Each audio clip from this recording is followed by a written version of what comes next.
Last class में wave के बारे में बता रहे थे ना, तो वेव में और उसके बाद में यहाँ पर प्लैंक्स थ्योरी के बारे में हम लोग को डिस्कस करना।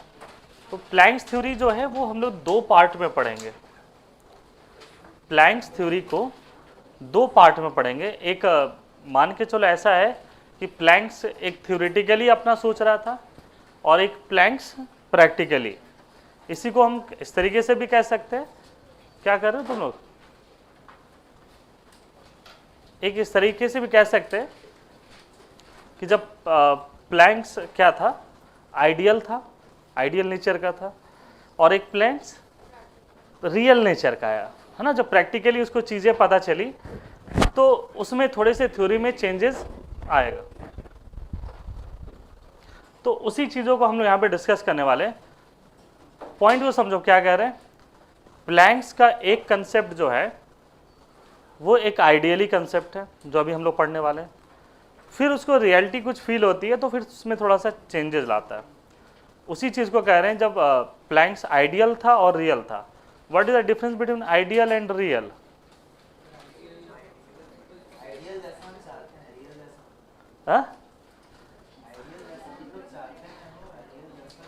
हाँ, तो आइडियल मतलब कहने का मतलब है कि कोई भी चीज़ फॉर्मूला के अकॉर्डिंग है, सारी चीज़ें फॉलो कर रहे हैं तो वो क्या है, आइडियल है। और रियल का मतलब है जो चीज़ हम लोग ऑब्जर्व कर रहे हैं और समय के साथ हो सकता है कि उसमें चेंजेस आ जाए। Ideal gas, ideal solution, real gas, real solution, तो बहुत सारी चीज़ें आती हैं। तो इसलिए देखो प्लैंक्स का जो पहला जो थ्योरी है,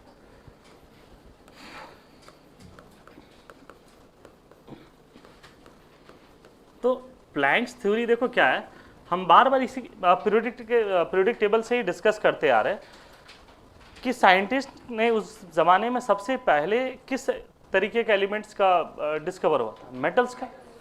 और तो जितने भी एक्सपेरिमेंट थे वो किस पर था, मेटल्स पर। तो यहां पर क्या हुआ, प्लैंक्स का कहना है कि मान लो कि ये एक मेटल सरफेस है, ये एक मेटल सरफेस है।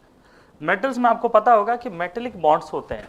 मतलब कहने का मतलब है कि ये जो दिख रहा है ना, ये इसमें होगा कुछ ऐसा M+ इलेक्ट्रॉन, फिर क्या होगा M+ इलेक्ट्रॉन, ये फिर यहाँ पर इलेक्ट्रॉन होगा, ये क्या होगा M+ होगा। ये इसी तरीके की चीज़ें किसके अंदर में होता है, मेटल्स के अंदर में होता है। प्लैंक्स ये कह रहा कि अगर हम इस पर एनर्जी देंगे तो यहाँ से इमिट क्या होगा बताओ, इलेक्ट्रॉन। तो कहने का मतलब है प्लैंक्स ये कहना चाहता है कि जो इलेक्ट्रॉन रिलीज होने की फ्रीक्वेंसी है, लास्ट क्लास में यही हम बोल रहे थे कि फ्रीक्वेंसी का मतलब ये नहीं होता है सिर्फ कि नंबर ऑफ ऑसिलेशन पर सेकेंड। फ्रीक्वेंसी का ये भी मतलब होता है कि वो इवेंट कितनी बार हो रहा है।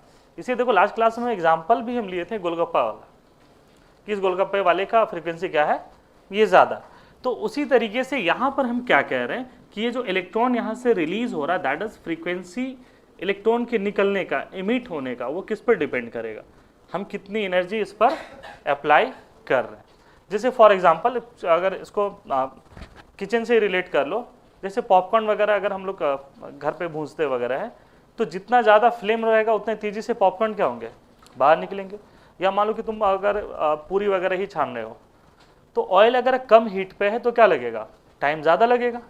अगर वो हाई में रहेगा, जैसे किसी पार्टी वार्टी में देखे हुए हलवाई वगैरह को क्या करते हैं, बहुत फास्टली वो करते हैं, क्यों, फ्लेम हाई रहता है, एनर्जी हाई रहता है, तो वहाँ से वो क्या होते हैं, वो रिलीज होते हैं। तो यहाँ पर भी प्लैंक्स वही कह रहा है कि जो एनर्जी होगा वो डायरेक्टली प्रोपोर्शनल किसके होगा, बोलो, फ्रीक्वेंसी का। तो लिखना the frequency of frequency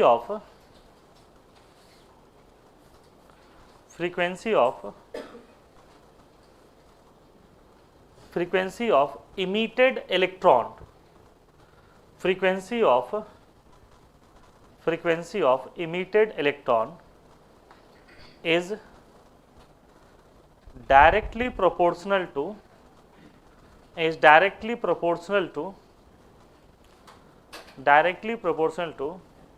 the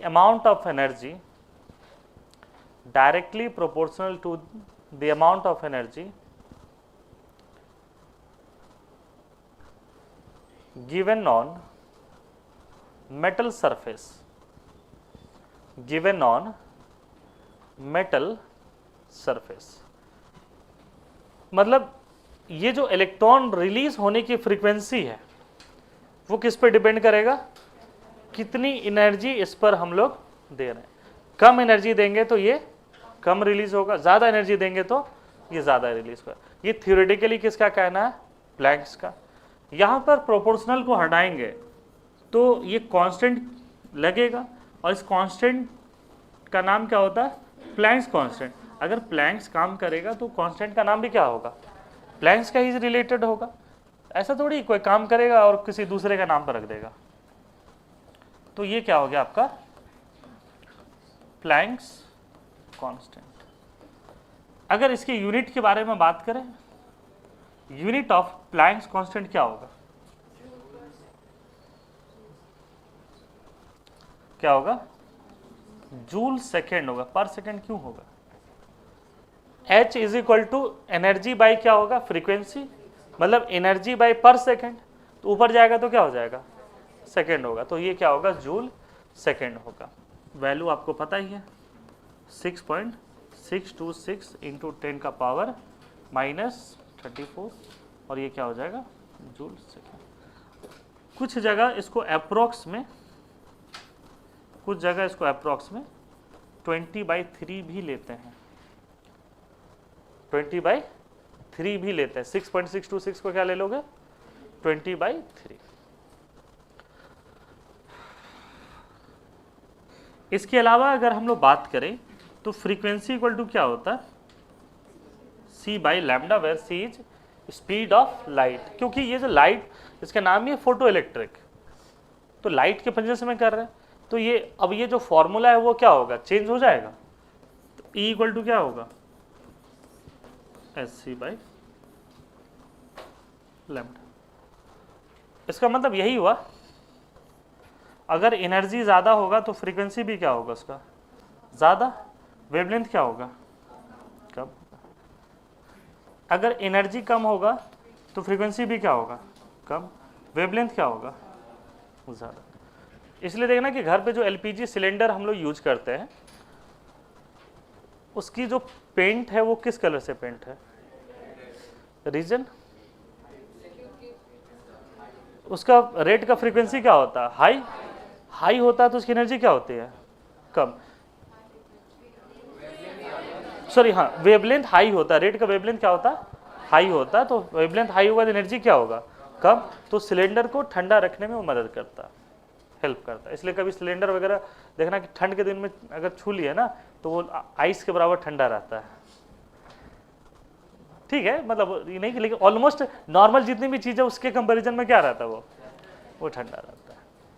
तो ये चीज़ें आपको ध्यान में रखना। तो इससे रिलेटेड क्या है, देखो यहाँ पर ये कांस्टेंट है, ये भी कांस्टेंट है। लैम्डा वेरिएबल है, एनर्जी वेरिएबल है। लैम्डा गिवन होगा, आपसे पूछा जाएगा फ्रीक्वेंसी पूछा जाएगा या एनर्जी पूछा। एक छोटा सा क्वेश्चन करा ही देते हैं, लिखना। Find the frequency and wavelength, find the frequency and energy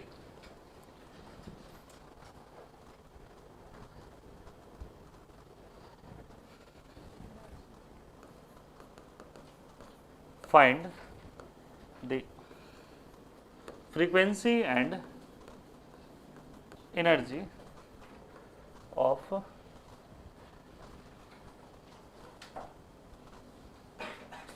wavelength, छोटा सा क्वेश्चन लिखते हैं इसको, 400 एंगस्ट्रॉम।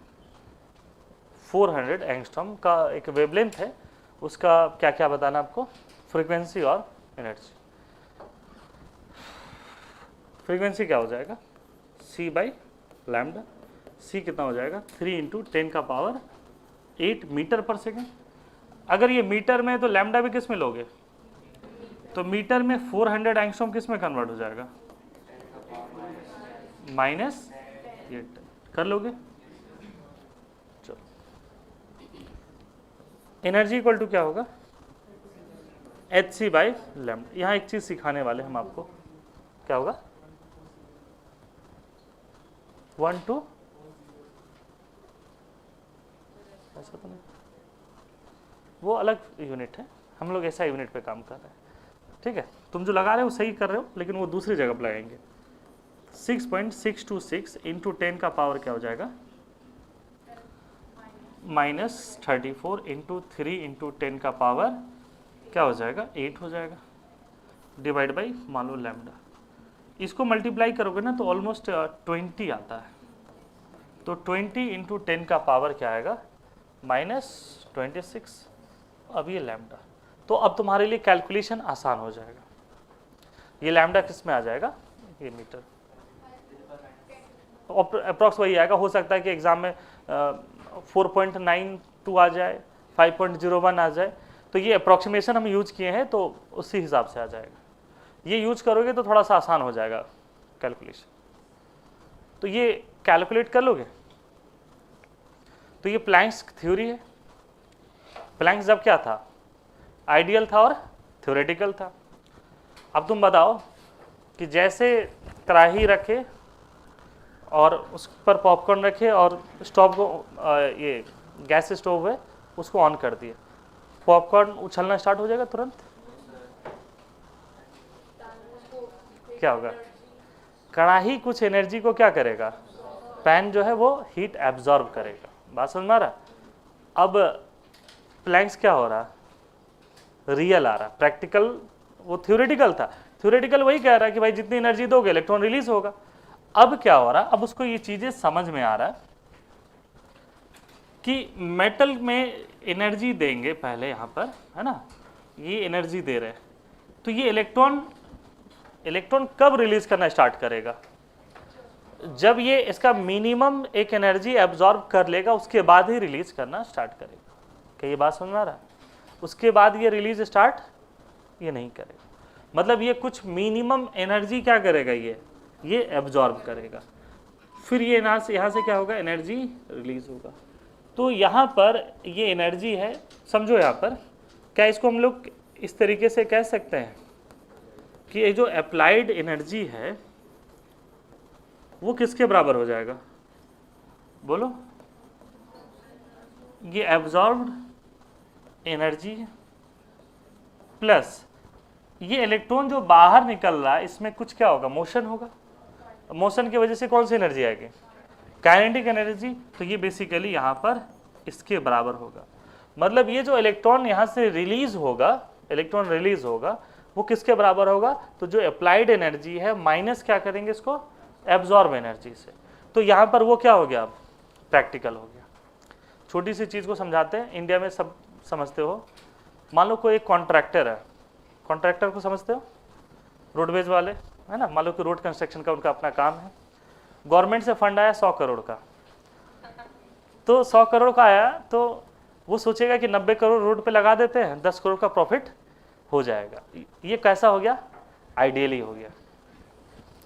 क्या उसको 100 करोड़ का फंड था, 100 करोड़ मिल जाएगा, हाँ नहीं मिले। क्यों नहीं मिलेगा, जो मिनिस्टर हैं जो इतना मतलब मेहनत छोड़ो, मेहनत तो हर कोई कर, रिक्शा वाला भी करता है, लेकिन रिक्शा वाला गलत शब्द सुन नहीं सकता है। बात समझ में आ रहा है ना, गाली गलौज सब कुछ, नेता हर चीज़ सुनता है, फिर भी अपने काम में लगा रहता। तुम देखते हो, कभी सर्च करके देखना यूट्यूब में, राहुल गांधी को जितना गाली दिया होगा कोई नहीं दिया होगा, मोदी जी को जितना दिया, केजरीवाल को जितना दिया, कोई नहीं दिया होगा। IAS तो ये भी थे, क्या कहते हैं, IPS की बात करें तो बहुत सारे थे, अशोक खेमका का नाम सुने होगा, कभी उनको कोई गाली नहीं दिया। S जयशंकर, कोई इनको नहीं बोल सकता है कुछ। किरण बेदी का नाम सुने होगा IPS में, कोई कुछ बोल रहा, नहीं बोला। लेकिन कोई भी पॉलिटिशियन है, चाहे नेहरू जी हो, गांधी जी हो, ये हो जाए, कोई भी हो पॉलिटिशियन, मोदी जी हो, अभी ठीक है नहीं दे रहे क्योंकि पावर में है, 10 साल बाद देख लेना, कोई नहीं छोड़ेगा इनको। तो बेसिकली यहाँ पर पॉलिटिशियन क्यों बनते हैं, for the threshold, for the absorption of money. मान के चलो कि कोई भी अगर इस तरीके से मिनिस्टर्स हैं तो 100 करोड़ का अगर टेंडर है तो 20 करोड़ रखेंगे ही रखेंगे, तब वहाँ से 80 करोड़ रिलीज होगा। तो अगर मान लो कोई कॉन्ट्रैक्टर है, मान लो आइडियल है मेरी तरह, और हम सोचेंगे कि 100 करोड़ का टेंडर है, 90 करोड़ लगा दो रोड पर, तो हम प्रॉफिट में रहेंगे कि लॉस में, कितने लॉस में रहेंगे। क्यों, 20 करोड़ तो थ्रेशोल्ड हो गया, तो 80 करोड़ मिलेगा तो हम काम कितना पे करेंगे? 50 करोड़। अरे कुछ नक्सलाइट को भी तो देना है, ठीक है। मेरे बहुत सारे रिलेटिव्स हैं जो कंस्ट्रक्शन लाइन में ही है, बिल्डर है, रांची के बड़े बड़े बिल्डर जितने भी हैं, मान लो हमारे रिलेटिव भी है। हम कलम पकड़ लिए, बात अलग है, गए थे उसी फील्ड में, इंजीनियरिंग करने गए तो कुछ इसी था, लेकिन रिलेटेड भी समय के साथ बहुत सारी चीज़ें बदलता है। तो हम एक एक छोटी छोटी चीज़ें पता है कि कहाँ पर कैसे थ्रेशोल्ड लगता है, किस तरीके से। तो यहाँ भी ये जो मेटल है, ये मेटल है, ये क्या होता है, ये एनर्जी को क्या करेगा? एब्जॉर्ब करेगा। एब्जॉर्ब करेगा तो ये जो इलेक्ट्रॉन यहाँ से रिलीज होने वाले, जो उसका काइनेटिक एनर्जी होगा, वो क्या हो जाएगा? जितनी होना चाहिए उससे क्या हो जाएगा? ये कम हो जाएगा। मान लो थ्रेशोल्ड को तो मान लो नेगेटिव वाले नंबर, कोई बच्चा से पूछे कैसा गया एग्जाम, सर 70 सही है, तो हम जोड़ लेंगे कि 280 नंबर ला रहा है, वो बता नहीं रहा कि निगेटिव कितना किया। तो जो निगेटिव है वो क्या हो गया? थ्रेशोल्ड हो गया। तो यहाँ से हम लोग ये कह सकते हैं कि जो kinetic energy of emitted electron है, यही क्या हुआ? प्लैंक्स का रियल नेचर हुआ या प्रैक्टिकल नेचर। तो काइनेटिक एनर्जी क्या हो जाएगा? जो E गिवन होगा माइनस क्या हो जाएगा? इसको कहते हैं ETH, ई थ्रेशोल्ड। ये क्या हो गया? कितना गिवन था? 100 करोड़, ये 20 करोड़। कॉन्ट्रैक्टर को कितना मिला? 80 करोड़। चलो 50 करोड़ पे काम करो। तो चाहोगे कि रोड मिल जाए US लेवल में, कहाँ से मिलेगा? नहीं मिलेगा। यहाँ तक क्लियर है ना? चलो इसको लिखो पहले, कुछ इसमें पॉइंट भी लिखवाएंगे। ETH क्या होता है? इसको थ्रेशोल्ड कहते हैं।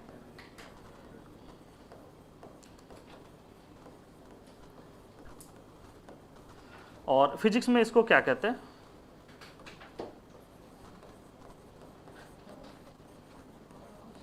फिजिक्स ज़्यादा अच्छा वर्ड है। इतना पैसा मिलेगा तो वर्क फंक्शन में आएगा क्या? इतना पैसा मिलेगा तो वर्क फंक्शन में आएगा, नहीं तो नहीं आएगा। जैसे कोई भी प्रोजेक्ट लेने जाओ, गवर्नमेंट प्रोजेक्ट वगैरह, तो ऐसे ही रहता है।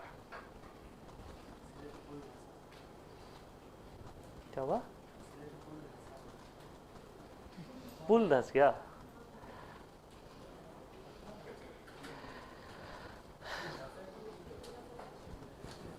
ठीक है, कहीं ना कहीं तो कुछ निगेटिव चीजें रहा होगा तब ना, बहुत उसमें होते हैं।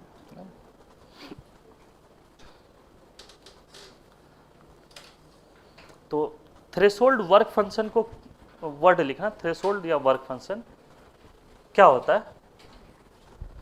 अगर मान लो किसी आईसी का, है ना, इंटीग्रेटेड सर्किट की अगर हम बात करते हैं, उसका थ्रेशोल्ड है 3.4 वोल्ट। जैसे अगर कोई टीवी है या इस तरीके के बोर्ड वगैरह है, और इसके एलईडी से यहाँ से कंपेयर करो, तो जैसे स्विच ऑन करोगे एलईडी जल जाता होगा। लेकिन टीवी या इस तरीके की चीज़ों को क्या लगता है? थोड़ा सा टाइम लगता है, 5-10 सेकेंड कम से कम टाइम लगता है। वो क्यों लगता है? इसके अंदर में जितने भी आईसीज हैं, कैपेसिटर्स हैं, वो सब क्या करते हैं? पहले एनर्जी को स्टोर करते हैं, एब्जॉर्ब किए। जब मिनिमम उसका फुलफिल हो गया, उसके बाद वो क्या करते हैं? वहाँ से वो करते हैं। क्या ये चीज़ें क्लियर है? तो उसी को कहते हैं थ्रेशोल्ड या तो लिखना minimum energy, minimum energy, minimum energy required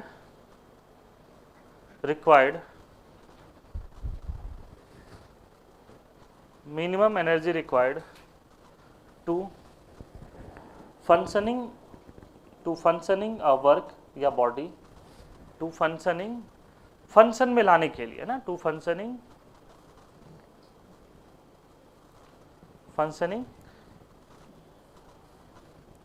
a work, है ना, वर्क या कोई भी इस तरीके से कह सकते हैं, इज कॉल्ड थ्रेशोल्ड एनर्जी। जैसे गवर्नमेंट में कोई पेपर फंसा हुआ आपका, थोड़ा सा थ्रेशोल्ड दे दो, देखो पेपर पास होने लगेगा धीरे धीरे करके, है ना, तो वो रुक जाता है बहुत सारी चीज़ें। तो दैट इज थ्रेशोल्ड है। अब तुमको आइडियल बनना है कि रियल बनना है, तुम सोच लो, है ना। तुम पहले ही से जैसे है, पहले ही हम कोई काम रहता है, हमको पता है कि आइडियली नहीं होगा, तो पहले ही ऑफर कर देते हैं, क्योंकि मेरे पास सब कुछ है, बस टाइम छोड़ कर हर चीज़ है। तो आप हमसे ज़्यादा पैसा ले लो, लेकिन ये मेरा काम हो जाना चाहिए, उसमें कोई लेट नहीं होनी चाहिए। तो थ्रेशोल्ड यहाँ से अब करना होगा। अब इसको चीज़ें को देखो हम कन्वर्ट करते हैं।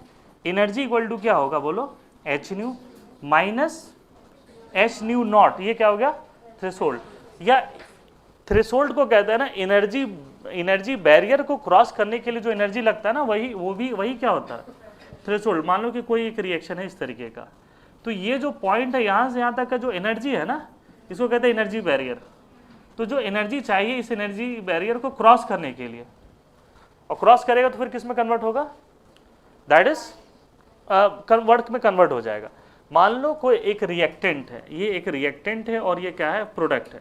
रिएक्टेंट को प्रोडक्ट में कन्वर्ट करने के लिए रिएक्टेंट प्रोडक्ट में तभी कन्वर्ट होगा जब रिएक्टेंट के bond टूटेंगे।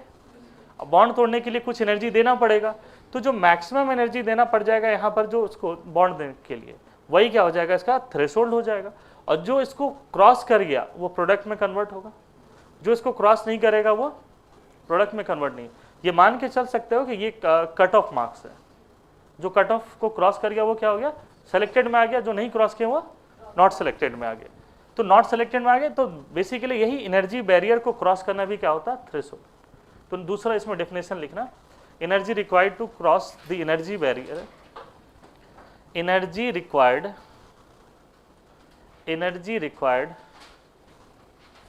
To cross energy required to cross the energy barrier, है ना, the energy required to cross the energy barrier is called threshold energy, threshold energy. Energy barrier word समझ में आता है ना। तो जैसे बिफोर 2004 बिहार के कुछ ऐसे एरिया थे जहां पर आपको क्रॉस करने के लिए एनर्जी बैरियर देना पड़ता था, वहां के लोकल गुंडे लोग को ज़्यादा नहीं लेते थे, 20-50 ऐसे ही करके रोड पे वो एक बांस गिरा देते थे, उसको बोलते थे बैरियर, और वो बैरियर के नाम पे मात्र 5-10 रुपये ही लेते थे। देखिए हर जितनी भी गाड़ियाँ दिन भर में मान लो 500 गाड़ी गुजर गया तो उनका अपना खर्चा निकल गया। डे मतलब per day kidnapping, per day murder तो नहीं कर सकते हैं, तो डेली का भी एक इनकम तो होना चाहिए। तो डेली के इनकम के लिए कैसे होता था, तो बैरियर बनाते थे। तो हम लोग मोस्टली अगर गांव वगैरह जाते थे तो ऐसे ही बैरियर मिलता था। पूछते थे किस चीज़ का चार्ज, तो बोलता था बैरियर है, नाम नहीं बोलता था, बोला इस गांव का बैरियर है। तो हम लोग दे करके क्रॉस करके प्रोडक्ट में कन्वर्ट हो जाते थे। कौन 5-10 रुपये के लिए उलझ जाएगा इन सब चीज़ों के लिए। तो ये चीज़ें क्लियर है, फाइन। अब इसको हम लोग कन्वर्ट करना चाह रहे हैं किसमें, फ्रीक्वेंसी वाले फॉर्मूला पर। तो इसको हम क्या लिख सकते हैं, hc by lambda minus hc by lambda naught. ये kinetic energy of emitted electron है, kinetic energy of emitted electron. इसी चीज़ को फॉर्मूला में कन्वर्ट करोगे तो H कॉमन लेकर के कर सकते हो, इसको करोगे इसको। तो यहाँ पर kinetic energy equal to H equal to क्या हो जाएगा, nu minus nu naught. Kinetic energy equal to क्या हो जाएगा, Hc 1 by lambda minus 1 by lambda naught. Kinetic energy कभी भी निगेटिव नहीं हो सकता है, क्यों, हाफ mv²। मास नेगेटिव नहीं हो सकता, वेलोसिटी क्या होगा, स्क्वायर के फॉर्म में। तो काइनेटिक एनर्जी कभी भी नेगेटिव नहीं हो सकता। इसको लिखने के बाद लिखना, काइनेटिक एनर्जी 0 हो सकता लेकिन नेगेटिव नहीं होगा। तो लिखना kinetic energy never be negative, kinetic energy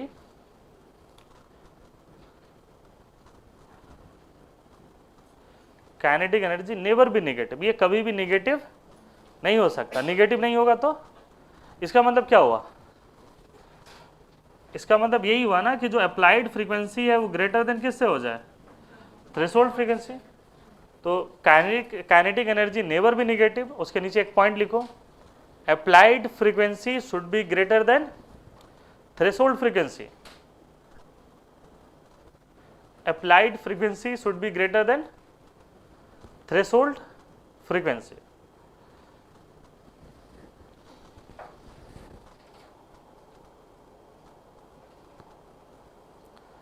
applied frequency is greater than threshold frequency. इससे ये बड़ा होगा तभी वो क्या होगा, इलेक्ट्रॉन एमिट करेगा।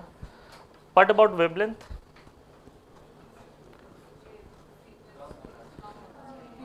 वर्क फंक्शन में कब आएगा, lambda naught should be greater than lambda. और सेकेंड लिखना, threshold wavelength should be greater than applied wavelength. Threshold wavelength, threshold wavelength, threshold wavelength should be, ये देखो ये टर्म को पॉजिटिव आना है, तो ये टर्म पॉजिटिव कब आएगा, 1 by lambda minus 1 by lambda greater than क्या होनी चाहिए, 0।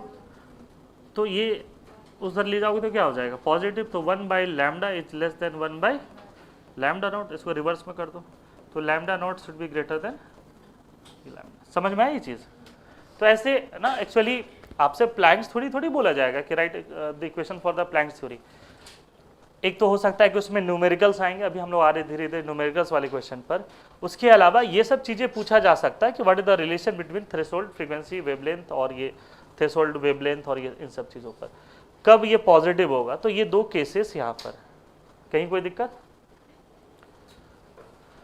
तो ये लैम्डा नॉट उससे ज़्यादा होनी चाहिए। एक छोटा सा क्वेश्चन लिख लो, है ना, बस नॉर्मल टाइप के क्वेश्चन है, लिखो। Find the kinetic energy of emitted electron, find the kinetic energy of emitted electron if the wavelength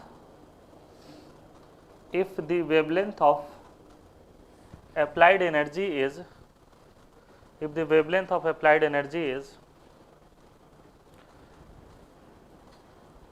400 angstrom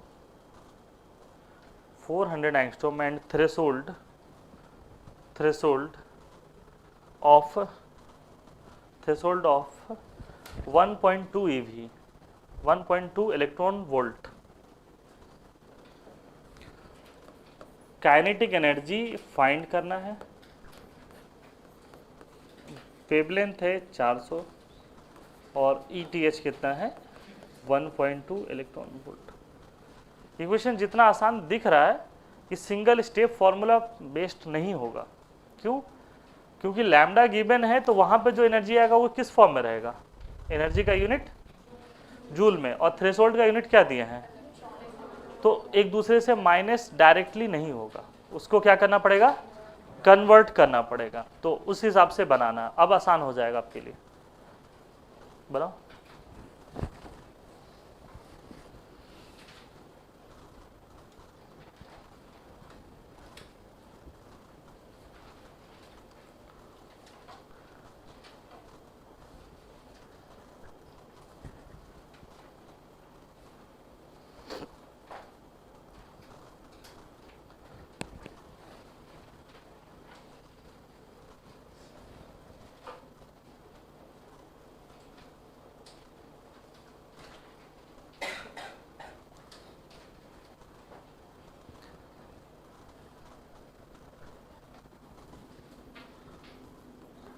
ई क्या होगा, HC बाई लैम्डा।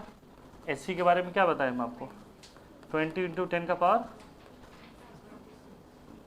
-26 और लैम्डा है 400 एंगस्ट्रॉम में, तो 400 इंटू 10 का पावर -10, तो ये कितना आ रहा,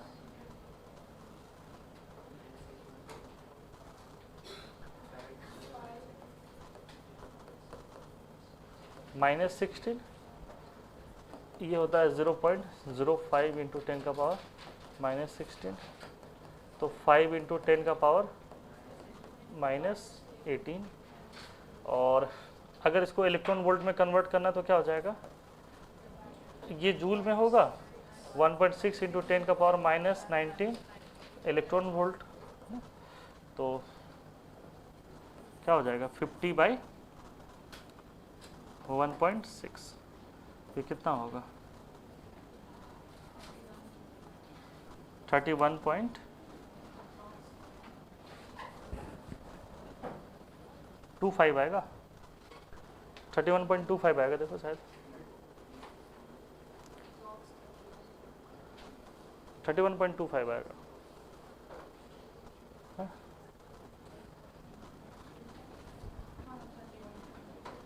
तो मोबाइल निकालने बोले थे, नहीं मोबाइल नहीं निकालना, मोबाइल यूज नहीं करना इन सब चक्कर में।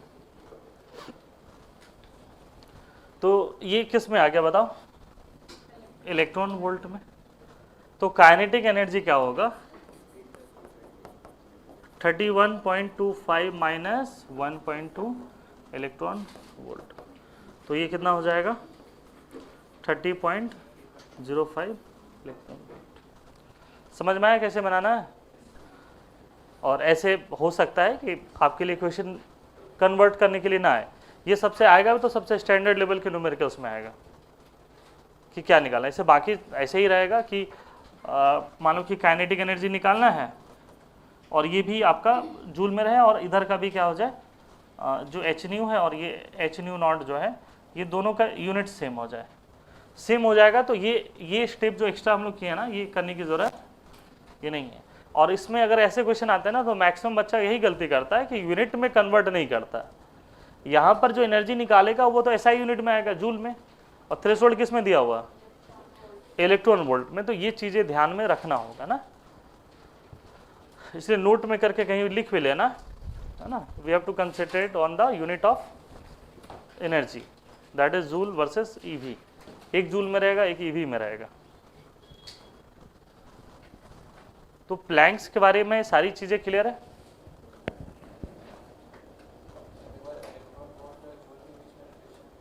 इसमें वही यूनिट में क्या किए जूल का इलेक्ट्रॉन वोल्ट में कन्वर्ट करने के लिए क्या किए, तो 1 EV इक्वल टू लिखो 1 EV इक्वल टू 1.6 इंटू 10 का पावर माइनस 19 जूल। इलेक्ट्रॉन पे चार्ज कितना होता है, वही तो है चार्ज इंटू पोटेंशियल, वही होता है वर्क, वही तो वहां से निकाले हैं इसको।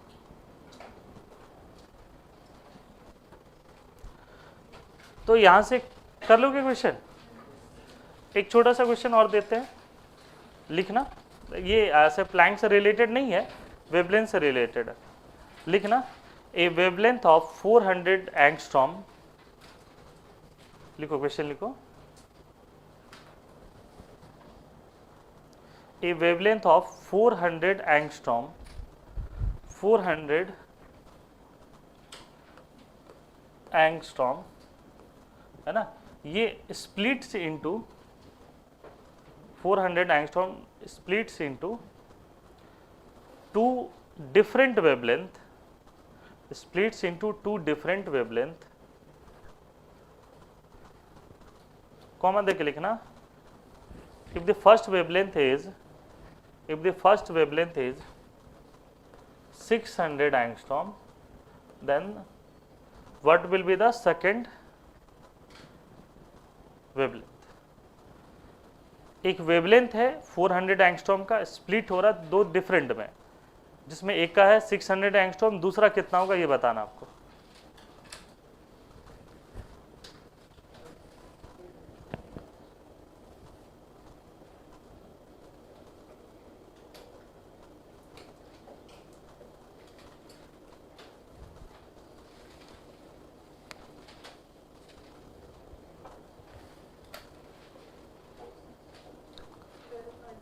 कितना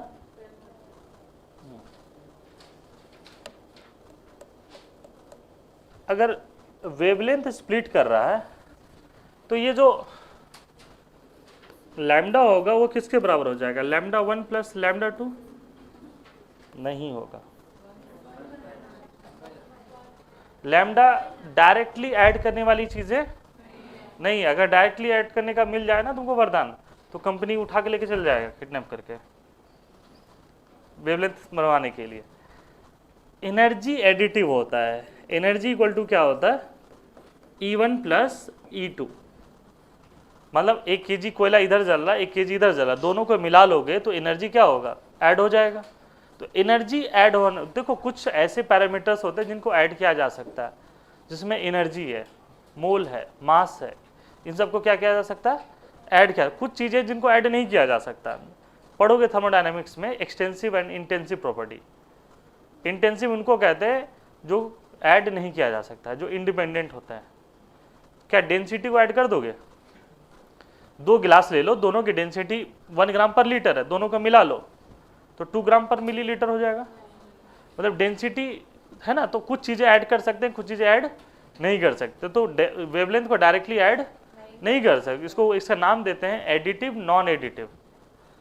तो एनर्जी इक्वल टू क्या हो जाएगा, Hc by lambda is equal to Hc by lambda 1 plus Hc by lambda 2। और इसी को Hc अगर कैंसिल करोगे तो फाइनली क्या आएगा, 1 by lambda is equal to 1 by lambda 1 plus 1 by lambda. अब कर लोगे,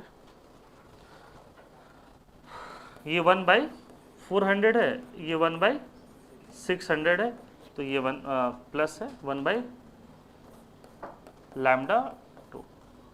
तो यहाँ से 1 by lambda 2 is equal to 1 by 400 minus 1 by 600, और यहाँ से लैम्डा कितना आ जाएगा, 1200 यूनिट। एंगस्ट्रॉम है तो एंगस्ट्रॉम ही रखेंगे।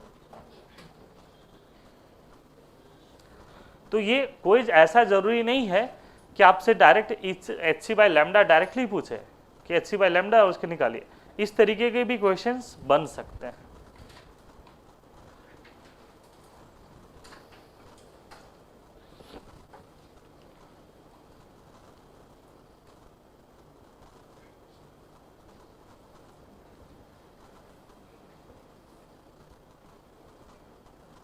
लिख लिए इसको। अब हम लोग बढ़ेंगे बोह्रस एटॉमिक मॉडल की तरफ, लेकिन उससे पहले पढ़ेंगे drawbacks of Rutherford theory. Drawbacks of Rutherford theory, drawbacks of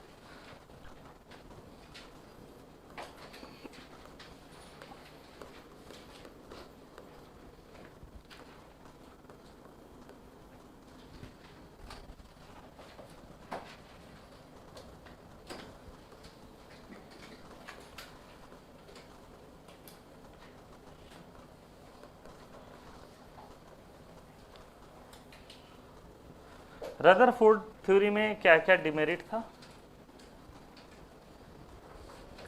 Rutherford theory में क्या क्या डिमेरिट था, कुछ कुछ था कि नहीं था, कोई डिमेरिट नहीं, क्या क्या था, सोचो एक मिनट, पानी की बोतल निकालते हैं।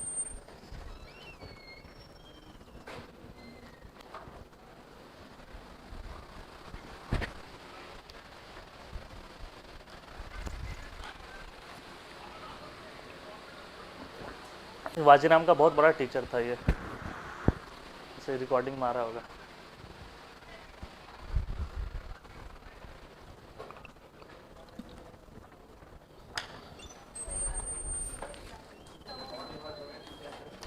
हाँ नहीं, एक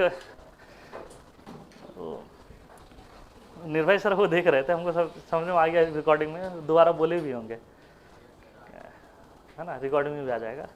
वाजीराम एंड रवि करके एक कोचिंग थी करोल बाग में, बहुत बड़ा कोचिंग, उसमें एक टीचर हुआ करते थे, बड़े टीचर हुआ करते थे, है ना।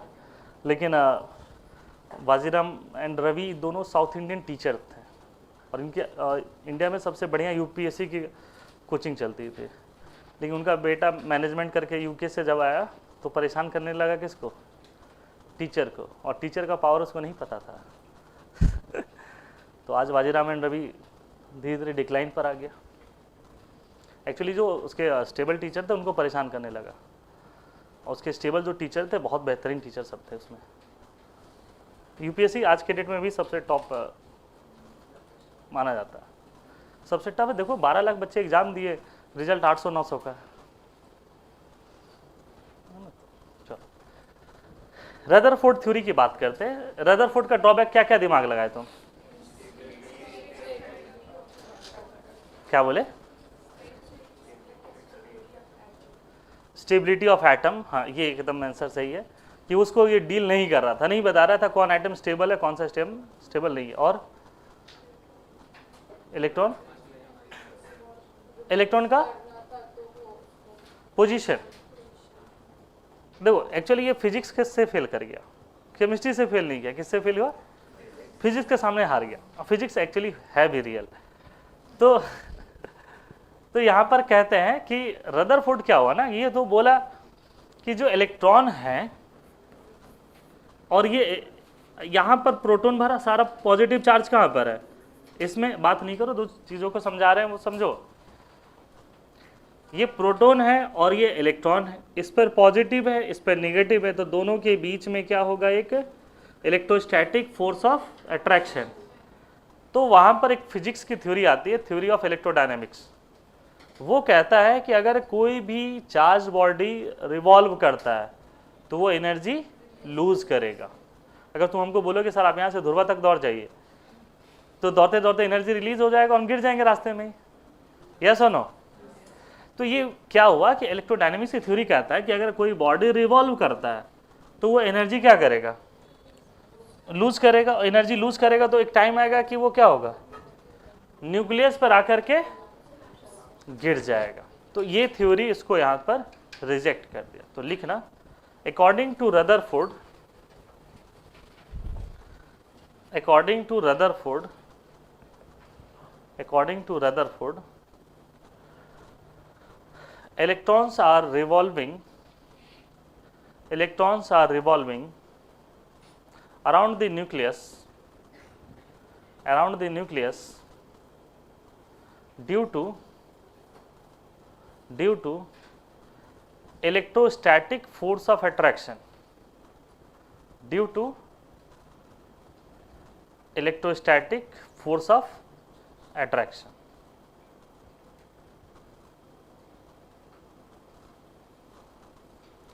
But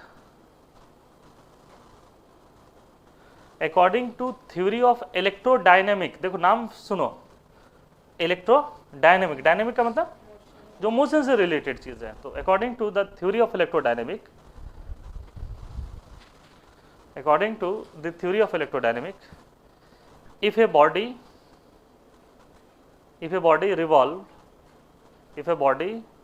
revolve, then it will lose energy. If a body revolve, then it will lose energy, and the electron will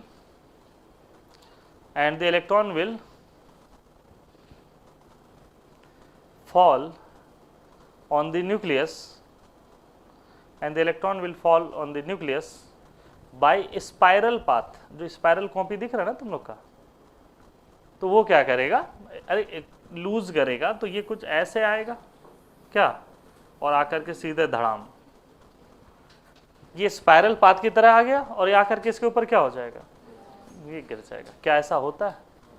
ऐसा होता तो इलेक्ट्रॉन गिर जाता, तो सारा इलेक्ट्रॉन प्रोटॉन यहीं रहता। तो यहाँ रदरफोर्ड क्या हो गया? फेल कर गया।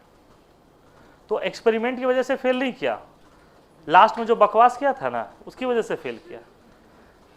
यही बोला था ना कि रिवॉल्व करता है, उसकी वजह से फेल हुआ। Second theory,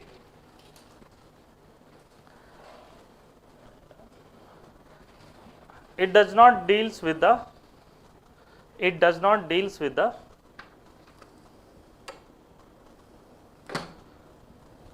stability of atom. It does not deals with the stability of atom. Stability का मतलब एनर्जी से रिलेटेड चीजें, जिसका एनर्जी कम उसकी स्टेबिलिटी ज्यादा। मतलब ये एनर्जी से डील नहीं करता, एनर्जी से डील नहीं करेगा तो इसमें सब चीज आ जाएगा, स्पेक्ट्रम भी आ जाएगा, सारी चीजें आ जाएगा, क्योंकि वेवलेंथ किस पर डिपेंड करता है? एनर्जी पर। तो ये एनर्जी और स्टेबिलिटी वाली चीजें इसके जो ड्रॉबैक है। अब यही जो एक लाइन है उसको हम 4 लाइन लिखवा दें, बात एक ही हो जाएगा। फिर लिखवाएंगे it does not deal with the stability of atom, it does not deal with the energy of the atom, it does not deal with the spectrum of the lines. तो ये सब फालतू की चीज़ें होगी। तो रदरफोर्ड थ्योरी यहाँ से क्या हो गया, ये फेल कर गया।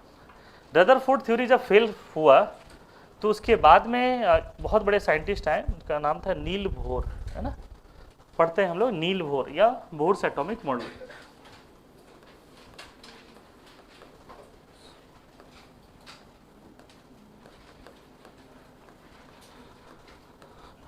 और इनके बारे में जब पढ़ोगे ना तो तुमको लगेगा कि बहुत नॉलेजेबल आदमी थे ये, इतनी चीजें बता गए, है ना। तो सही में इनके जो जितने भी चीज़ें पढ़ेंगे हम लोग ना, तो एक एक चीज़ जब ये बताएगा ना तो लगेगा कि इसका जो थ्योरी है वो रदरफोर्ड की थ्योरी के सामने कुछ नहीं है, और रदरफोर्ड का थ्योरी बाकी उन सब के जे थॉमसन और उसके सामने कुछ नहीं था। तो वही चीज़ कह रहे हैं कि बोर्स एटॉमिक मॉडल में थोड़े से और बढ़िया चीज़ें इसमें आई। तो इसमें कुछ पॉइंट से स्टार्ट करते हैं, दैट इज लिखना पोस्टुलेट्स ऑफ, है ना, बोर्स एटॉमिक मॉडल।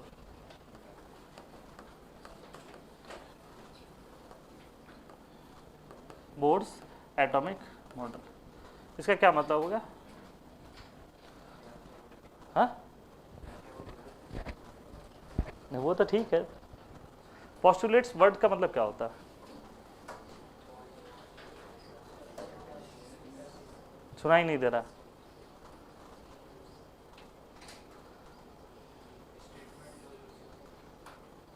तो statement of Bohr's atomic model ही लिख देते हैं, प्रूव्ड।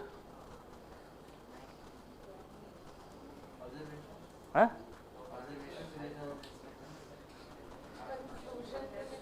हाँ, कंक्लूजन पोस्टुलेट्स हो जाएगा। Conclusion of Bohr's atomic model नहीं लिखते हैं।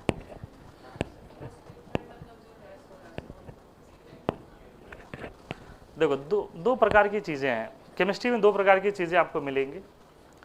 एक है जो एक्सपेरिमेंटल बेस्ड है, जो रदरफोर्ड में मिला, फिर वही चीज़ मिलेगा स्क्रोडिंगर में मिलेगा आपको। ये सब क्या है? एक्सपेरिमेंटल चीज़ है। डी ब्रॉगली नाम क्या है? हाइपोथेसिस। नाम क्या है? Hypothesis. Bourse atomic model postulates. इसका मतलब है कि ये पहला तो ये कि एक्सपेरिमेंट कुछ नहीं किया, दूसरे के थ्योरी को पढ़ा, रीड किया अच्छे से, बात समझ में आ रहा, उसकी चीज़ों को पढ़ा, उसके अंदर से जो चीज़ें उसको दिमाग में आया उसको अपने एक स्टोरी की तरफ, दंत कथाएं उसको कहते हैं, है ना, उसमें वो कन्वर्ट किया उसको, उन चीज़ों को, और उसके बाद उन चीज़ों को ये बताया। इसमें बहुत जगह ये सक्सेस भी किए हैं, फेल जो है वो ईगो की वजह से हुए। काम इनका बहुत सही था, है ना, एक ईगो इनको ख़त्म कर दिया। बस ईगो छोटा सा था कि ये कह रहे थे इलेक्ट्रॉन जो है वो एक मैटर है, और बाकी तीनों यूनाइट हो गए। कौन? डी ब्रॉगली, हाइजेनबर्ग और स्क्रोडिंगर। ये तीनों एक ही टाइम के हैं, 1925, 1926, 1927, 1925, 1926, 1927। ये तीनों मिल करके यूनाइट हुए, बोले कि बोर्स एटॉमिक मॉडल पूरा गलत है ना। तो इसको छोड़ दो, क्योंकि ये बता रहा है कि वो मैटर है, और हम कह रहे हैं कि उसमें डुअल नेचर है, वेव नेचर भी है और मैटर भी है, पार्टिकल नेचर, दोनों चीज़ें। तब उसको वो रिजेक्ट किया। तो इसलिए है कि ये भी सही है, पर ये थोड़ा सा हाँ में हाँ भर देता, हाँ सर आप सही बोल रहे हैं, तो ये भी बेचारा क्या हो जाता, ये पास कर जाता। तो ये उसी कुछ थ्योरी के बारे में है, अब हम लोग यहाँ पर डिस्कस करते हैं। रदरफोर्ड का पहला थ्योरी जो यहाँ पर ड्रॉबैक है, वो कह रहा है कि इलेक्ट्रॉन जो है वो क्या कर रहा है, वो रिवॉल्व कर रहा, तो वो क्या होगा, आकर के एनर्जी उसका कम होगा और आकर के न्यूक्लियस पे गिर जाएगा। ये कह रहा है पहला तो ये कि स्टेशनरी ऑर्बिट के बारे में ये बात कर रहा है कि ये मान लो कि उसके न्यूक्लियस है, तो उसके वहाँ पर क्या है, एक फिक्स्ड ऑर्बिट है। ये सब उसके क्या है, फिक्स्ड ऑर्बिट है कि तुमको इसी के अंदर में घूमना है, इनको इसी के अंदर में घूमना, ये इसी के अंदर में इलेक्ट्रॉन्स यहीं पर घूमेंगे। बात समझ में आ रहा? जिस प्रकार तुम अगर स्लीपर का टिकट लियो ट्रेन में, तो स्लीपर कोचेज में रहोगे तो तुम्हारा फाइन नहीं लगेगा, टिकट लेके एसी में चले गए तो फाइन लग जाएगा। अगर तुम्हारे पास एसी 3 टायर का है तो 2 टायर में गए तो फाइन लग जाएगा, स्लीपर में आए तो नहीं लगेगा। बात को समझो, यहाँ भी वही है, हाइयर में जाएगा तो फाइन लग जाएगा, लोअर में आ सकता है। इलेक्ट्रॉनिक कॉन्फ़िगरेशन में तुम देखे हो 4S से कैसे 3D में आया अपने आप। तो AC का टिकट लेकर के स्लीपर में अगर बैठ जाओगे तो फाइन तुम्हारा नहीं लगेगा। ट्रेन में घूमा करो यार, प्रैक्टिकल थोड़ा रहा करो, तो उसमें नहीं लगेगा। तो ये वही कह रहा है कि इनके जो ऑर्बिट्स हैं, ये ऑर्बिट अब फिक्स है, स्टेशनरी ऑर्बिट है। और यहाँ पर जो इलेक्ट्रॉन है, ठीक है भाई, इसमें क्या है, क्या है आपका, एक प्रोटॉन है और ये इलेक्ट्रॉन है, दोनों के बीच में क्या होगा, एक इलेक्ट्रोस्टैटिक फोर्स ऑफ अट्रैक्शन होगा। लेकिन इसको बैलेंस कौन कर रहा है, सेंट्रीफ्यूगल फोर्स, सेंट्रीपिटल फोर्स। हमारे लिए दोनों एक बराबर है, जैसे मास और वेट एक है ना, तो मेरे लिए सेंट्रीफ्यूगल सेंट्रीपिटल दोनों एक बराबर है, तुम्हारे लिए अलग होंगे। हाँ, तुम्हारे लिए अलग होंगे, लेकिन हमारे लिए क्या है, ये सेंट्रीफ्यूगल या सेंट्रीपिटल बोलो, दोनों एक जैसे हैं। यहाँ पर नील बोर कह रहा है कि दोनों में इलेक्ट्रोस्टैटिक फोर्स ऑफ अट्रैक्शन है, लेकिन which is balanced by centrifugal force या सेंट्रीपिटल फोर्स। तो पहला स्टेटमेंट लिखना, electrons are present in fixed, electrons are present in fixed stationary orbit. Electrons are present in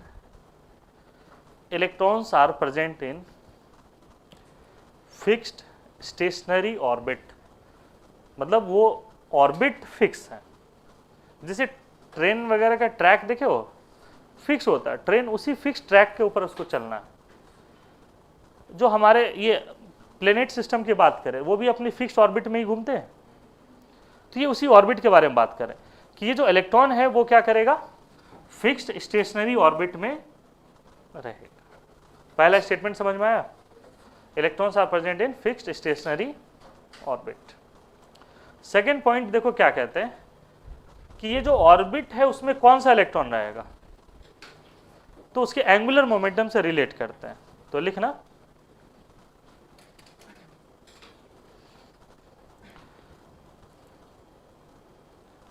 angular momentum of the electron must be equal to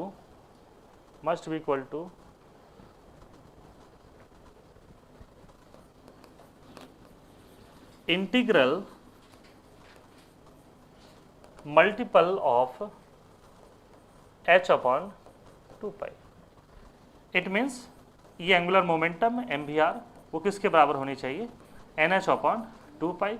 integral का मतलब है कि n जो है वो क्या है, एक ये इंटीजर है। क्या है, इंटीजर है। बेसिकली ये किसको बताता है, ऑर्बिट के नंबर। इलेक्ट्रॉन उसी ऑर्बिट में रह सकता है जिसका एंगुलर मोमेंटम किसके बराबर हो जाए, NH अपॉन 2 पाई। फर्स्ट ऑर्बिट में वही रहेगा, अगर हम बात करते हैं फर्स्ट ऑर्बिट में वही रहेगा जिसका एंगुलर मोमेंटम क्या हो जाए, H अपॉन 2 पाई। सेकेंड ऑर्बिट में वही रहेगा जिसका क्या हो जाए, H upon pi. Third orbit में कौन रहेगा, 3H अपॉन 2 पाई। ये लाइन समझ में आया। ये ऑर्बिट उसी को परमिट करेगा रहने के लिए जिसका एंगुलर मोमेंटम क्या हो जाए, उसके मैच कर जाए, उसके इक्वल हो जाए। एंगुलर मोमेंटम यहाँ पर NH अपॉन 2 पाई। यही n क्या है, आपका इंटीजर है, तो integral multiple of h upon क्या है, ये 2 पाई। और h अपॉन 2 पाई बहुत बेहतरीन चीज़ों को रिप्रेजेंट करता है। क्या होता है h अपॉन 2 पाई,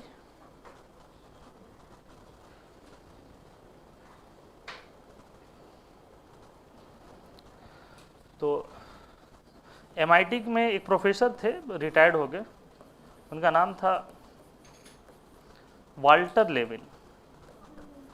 नाम सुने हो? दिखने में साइंटिस्ट की तरह दिखते थे, है ना। और इंडिया के जितने भी यूट्यूबर टीचर सब है वो इन्हीं की कॉपी करते हैं। फिजिक्स वाले रिम लेकर के चले आए, बॉल लेकर के आए, ये सब चीज़ें वो किन क्या करता है, इन्हीं की कॉपी करते हैं। जब हम लोग अपने कॉलेज लाइफ में थे तो उस टाइम में जियो वाला नेट तो फ्री नहीं था, लेकिन कॉलेज के लाइब्रेरी का नेट फ्री रहता था। उस सिस्टम में आप आराम से पढ़ने वाली चीज़ें, आप जितनी चीज़ें वो चला सकते हैं। बाकी बहुत सारी चीज़ें बैन था, फेसबुक ये सब नहीं चला सकते थे, तो बहुत सारी चीज़ें बैन था, लेकिन हाँ ये सब चीज़ें आप देख सकते थे उसमें। तो प्रोफेसर वाल्टर लिविन की वीडियोस हम लोग उस समय देखते थे, 2010 की बात कर रहे हैं। हमें भी फिजिक्स में बहुत इंटरेस्ट रहा, केमिस्ट्री इसलिए पढ़ाते हैं क्योंकि टफ लगता है। और तो प्रोफेसर वाल्टर लिविन के वीडियोस उस समय हम लोग देखते थे। तो वाल्टर लिविन का एक वीडियो था जब हम लोग देखते थे क्वांटम फिजिक्स के बारे में। तो वाल्टर लिविन का वो कहना था कि जो h/2π है ये यूनिवर्स का मिनिमम एनर्जी है किसी भी इवेंट को होने के लिए। अगर इससे कम एनर्जी दोगे तो वो इवेंट नहीं होगा। अगर पत्ता गिर रहा, लिख रहे हैं, बोल रहे हैं, चल रहे हैं, मिनिमम कितनी एनर्जी चाहिए? h/2π। इसलिए बहुत बेहतरीन नंबर है, यह कह सकते हो। ये वाल्टर लिविन का ये जो देखोगे ना तो आपको समझ में आएगा। तो ये बहुत बड़े अभी, लेकिन तुम लोग इसके पीछे मत पड़ना, नीट एग्जाम दे देना जब अगले साल, तो फिर देखना कुछ अच्छे प्रोफेसर के वीडियो जरूर देखना, तो तुमको थोड़ा सा अट्रैक्ट लाएगा, तुमको लगेगा कि पढ़ाई इतना आसान चीज़ है। तो उसमें ये आते हैं प्रोफेसर वाल्टर लिविन। तो मतलब ऐसे ऐसे इनके एक्सपेरिमेंट देखोगे। ये बीच में यहाँ पर एक लोहे का पूरा वो स्पेरिकल बॉल लगा दिए हैं, उसको कितने फिक्स इनर्शिया से उसको धक्का दे रहे हैं, वापस आया तो उनके नाक के पास आकर के रुक गया। अगर वो थोड़ा जोर से मारते हैं तो वो हॉस्पिटल में रहता है। सोचो। और ये साइकिल उकिल की जो रिम वाली जो घुमाने उमाने वाली जो है ना, वो सब सारी चीज़ें वो सब उन्हीं का था। वो हर क्लास में कुछ ना कुछ करते थे। उनका बोर्ड भी होता था लंबा, यहाँ से मतलब सोच नहीं सकते हो, बहुत लंबे लंबे बोर्ड होते हैं यूनिवर्सिटी वगैरह में। तो उसी तरीके से वो नाचते भी थे, इधर से उधर बताते भी थे। कितना नींद आता है तुमको? हॉस्टल में रह रही हो, घर पे रह रही हो? फिर कुछ खा लेते हो क्या सुबह सुबह? तक इतना चावल दही वगैरह सुबह सुबह खा लो तो बड़ी मस्त नींद आएगा, है ना। चलो यहां पर ये इसके एंगुलर मोमेंटम पर बात करते हैं। अब आते हैं कि नेक्स्ट थर्ड पॉइंट लिखना,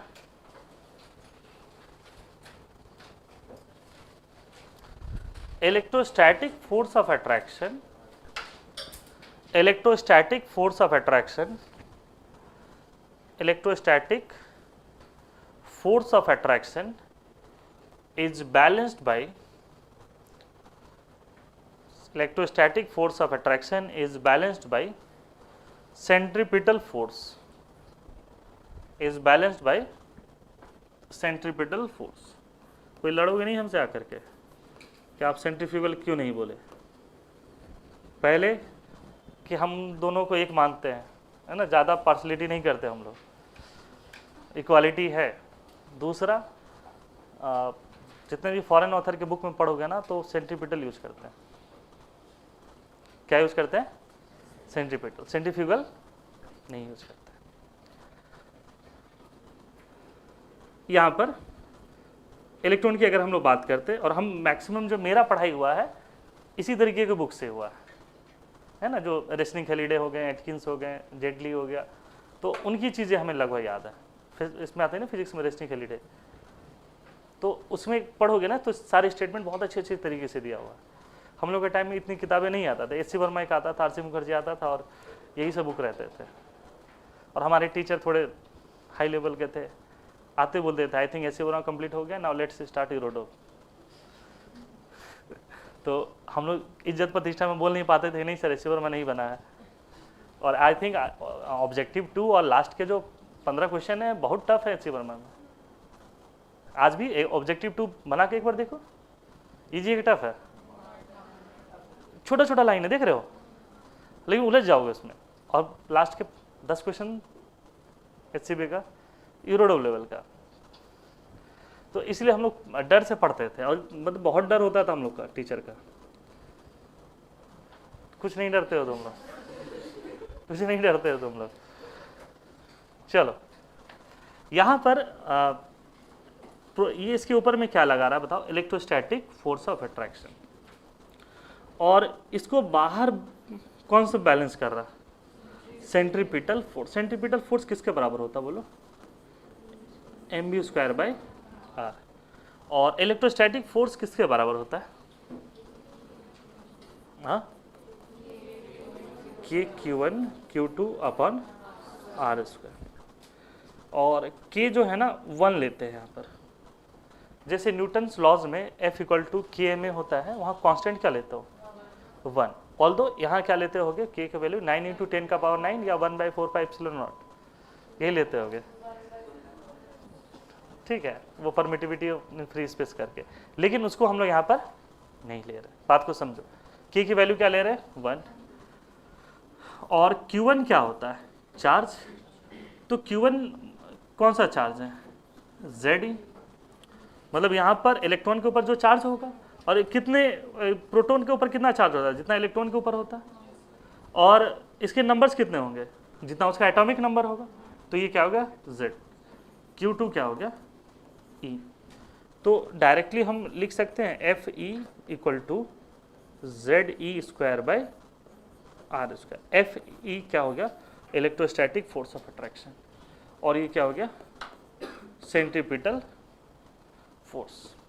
ये एक दूसरे को क्या कर रहा? बैलेंस कर रहा। जैसे अगर मान लो कि कोई धागे में पत्थर को अगर हम बांध ले, उसको गोल गोल इस तरीके से घुमाने लगे, तो जब तक वो धागा है उसके अंदर में जो टेंशन होगा वो बराबर किसके हो जाए? सेंट्रीपिटल का। वो घूमते रहेगा, दिन भर घुमाता रहे, दिन भर घूमते रहेगा। लेकिन अगर अंदर से कम एनर्जी दें तो वो क्या होगा? जो पत्थर जो घूम रहा है वो धीरे धीरे करके यहाँ पर आ जाएगा। और बहुत जोर का घुमा दे, टेंशन कमजोर पड़ जाए, तो धागा टूट करके वो बाहर की तरफ चला जाएगा। तो जो बाहर की तरफ इस तरीके से घुमा रहे, जो बाहर की तरफ लग रहा है, कोई चीज घुमा करके छोड़ दे तो बाहर की तरफ जो जा रहा है वो कौन सा फोर्स है? सेंट्रीपिटल फोर्स कह रहे हैं, या सेंट्रीफ्यूगल इसको कहते हैं हम लोग इस तरीके से। और उसको अपने में कौन रोक रखा है? इलेक्ट्रो। इसलिए वो ना बाहर जा रहा है ना ही अंदर आ रहा है। क्या ये बात समझ में आ रहा?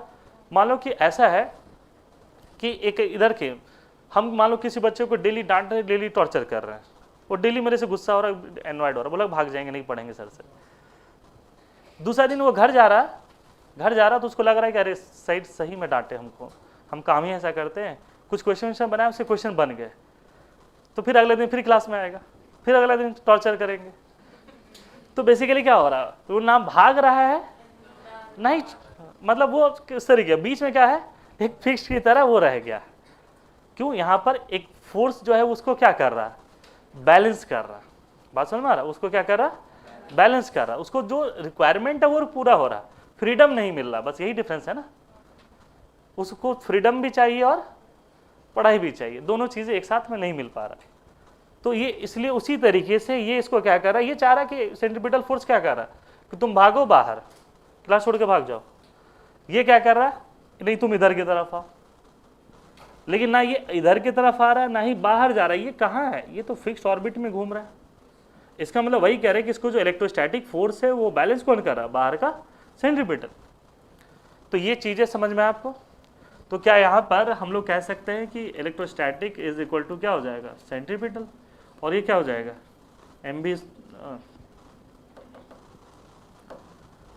Ze²/r² इज इक्वल टू क्या हो जाएगा? mv²/r। r कैंसिल नहीं करोगे, नहीं कि कहीं मिल जाए कैंसिल कर दे। क्या ये दोनों चीजें समझ में आपको? बोर्ड्स के ये चीजें, तो ये दोनों चीजें आता है कि भाई इसको बैलेंस कर रहा। अब कुछ कुछ पॉइंट लिखाएंगे जिसका हम लोग बाद में उसको एक्सप्लेन भी करेंगे, जिससे एनर्जी के बारे में बहुत सारी चीजें करते हैं। क्या? नहीं बैठो यार, करके मिलेगा क्या तुमको कैंसिल करके? हाँ, अजीब लग रहा है। मतलब ऐसा है कि बायोम के बाहर अगर हम तुमको कहीं क्रिकेट ग्राउंड में मिल जाए तो मुझे अरे ये तो पढ़ाने वाला आदमी है, पढ़ाइए सर यहीं पर, ये खेल क्यों रहे हैं? हाँ, हो गया दूर। चल, हर समय ऐसा नहीं, हमें मतलब का काम नहीं, थोड़ा सोशल भी रहा करो। नेक्स्ट पॉइंट हम लोग आते हैं, फोर्थ पॉइंट लिखना। as the number of orbits increases, as the number of orbits increases, their energy also increases. As the number of orbits increases, their energy also increases. जैसे जैसे ऑर्बिट्स बढ़ता जाएगा उसकी एनर्जी भी क्या होगा, बढ़ता जाएगा। मतलब हम कह सकते हैं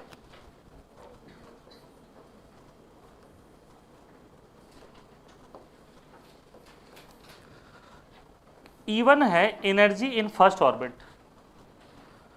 और E2 है एनर्जी इन सेकेंड ऑर्बिट। तो किसकी एनर्जी ज़्यादा, E2 का। E2 से ज़्यादा एनर्जी।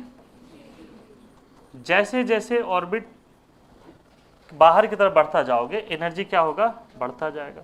और मैक्सिमम एनर्जी कब होगा, इनफाइनाइट ऑर्बिट में, है ना। इनफाइनाइट ऑर्बिट में मैक्सिमम एनर्जी होता है विच इज इक्वल टू 0। इसका पूरा डेरिवेशन कराएंगे, पूरा डेरिवेशन, रेडियस, वेलोसिटी, एनर्जी, वो सब चीज़ें हम लोग कराएंगे। फिलहाल अभी बस एज ए इंफॉर्मेशन हम लोग यहाँ पर लिख रहे हैं। तो एनर्जी वाली चीज़ें क्लियर, ऑर्बिट बढ़ेगा एनर्जी बढ़ेगा। नेक्स्ट पॉइंट लिखना, the energy difference in lower orbit, the energy difference in lower orbit, energy difference in lower orbit is higher than energy difference of higher orbit, energy difference of higher orbit. क्या है समझा रहे, रुको। कहना चाह रहे हैं हम E2 minus E1 energy difference है लोअर ऑर्बिट में, ये ज़्यादा किससे हो जाएगा, E3 माइनस E2 से। ये ज़्यादा किससे हो जाएगा, E4 माइनस E3 से, एंड सो ऑन।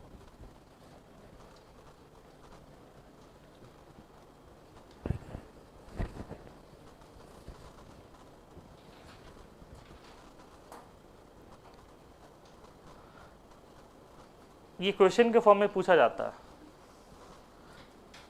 समझ में आ रहा है, या इसको पूरे वैल्यू के साथ लिखा है तो रुक के नहीं काम कराओगे, सब तो पढ़ाना ही है। 13.6 क्या होता है, Z square by N square. मान लो हाइड्रोजन आइटम के लिए तो मान लो ये इलेक्ट्रॉन वोल्ट है, E2 कितना होता है 3.4, E3 कितना होता है,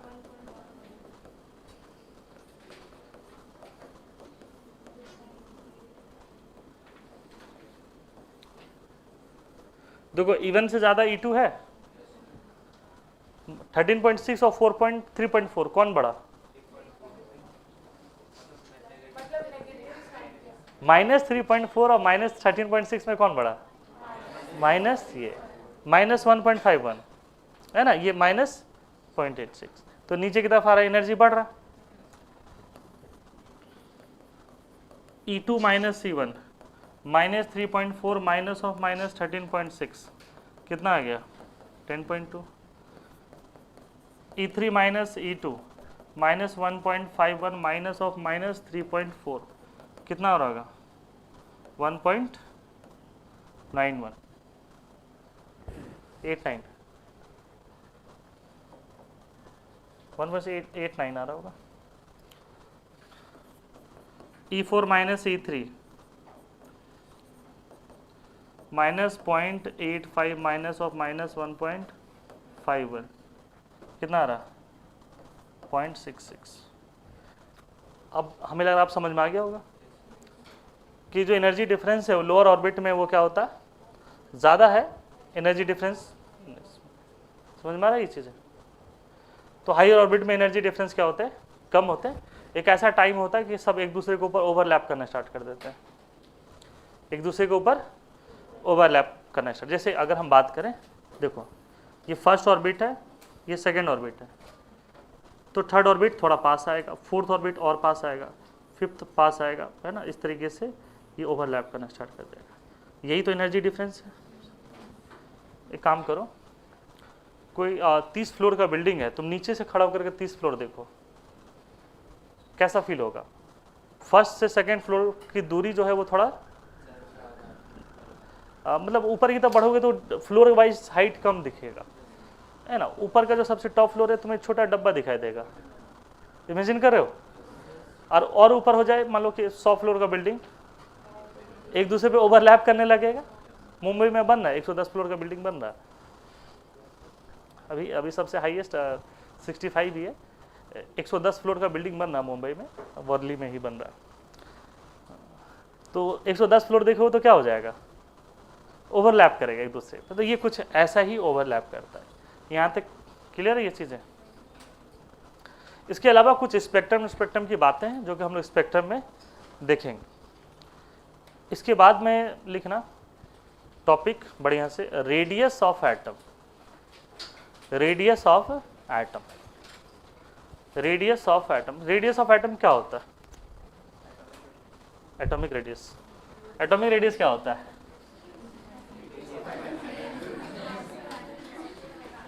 रेडियस ऑफ एटम।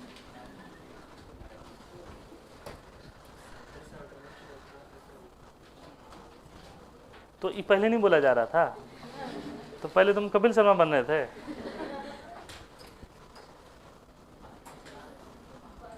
चलो,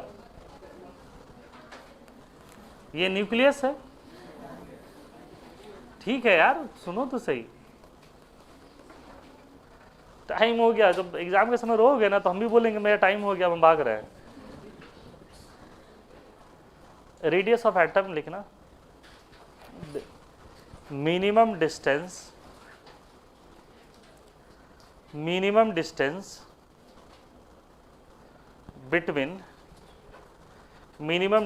between nucleus of atom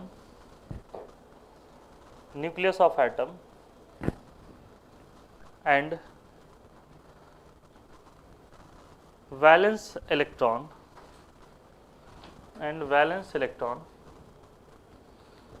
that is outermost cell। देखो ये वैलेंस इलेक्ट्रॉन कहाँ है? जो आउटर मोस्ट सेल में जो इलेक्ट्रॉन प्रेजेंट है उसी को हम लोग क्या कहते हैं? Valence electron. तो न्यूक्लियस से यहाँ तक की दूरी की अगर हम बात करें या सेल के बारे में बात करें, उसी को हम लोग क्या कहते हैं? Radius of atom. ठीक है, और बस टॉपिक डालो calculation of radius of atom. ये अगली क्लास में हम लोग यहाँ से स्टार्ट करेंगे, रेडियस कैसे कैलकुलेट करते हैं, है ना। और टेस्ट की वजह से क्लास एब्सेंट नहीं करोगे, बात समझ में आ रहा? कुछ लोगों के दिमाग में चलता है, जिनको ये चीज़ें चल रहा है, तुम हमसे आकर के एक बार डिस्कस कर लो, इससे फ़ायदा नहीं है, बात समझ में आ रहा? अभी का क्लास छोड़ करके फिर आगे के टेस्ट में फिर ये दिक्कत देगा। अगर तुमको सेल्फ ही पढ़ना था तो फिर आए क्यों यहाँ?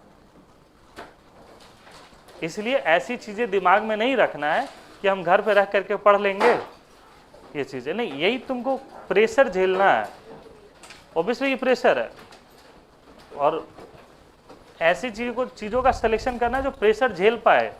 ये नहीं कि कल ऑपरेशन है तो आज से ही ओपीडी बंद कर दे।